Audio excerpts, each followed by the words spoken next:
দিনটা ছিল 16 নভেম্বর 2022। আমার বউ আমাকে ভোরবেলায় ঘুম থেকে উঠালো এবং এই খুশির খবরটি দিল। তারপর আমরা একদিন শিব মন্দিরে পুজো দিতে গেলাম। সবকিছু ঠিকঠাক চলছিল, 2 মাস পার হয়ে গেছিল, কিন্তু হঠাৎ করে রাত্রিবেলা একদিন একটা সমস্যা দেখা দিল। আসলে ওর ব্লিডিং স্টার্ট হয়ে গেছিল। আমরা খুব ভয় পেয়ে গেছিলাম। ডাক্তারবাবুর কাছে গেলাম। ডাক্তারবাবু বললো ইমিডিয়েটলি ফটো করার জন্য এবং বেড রেস্টে থাকার জন্য।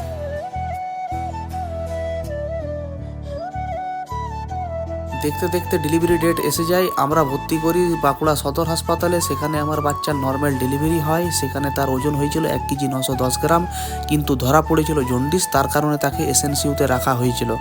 আমি কিন্তু তার মুখ 7 দিন পর্যন্ত দেখতে পাইনি, কারণ এসএনসিইউতে মা ছাড়া কোনো ব্যক্তি অ্যালাউ ছিল না। এইভাবে কষ্টের সাথে 7টা দিন পার করে পর আমি আমার মেয়েকে দেখতে পাই এবং তাকে আমরা বাড়ি নিয়ে আসি।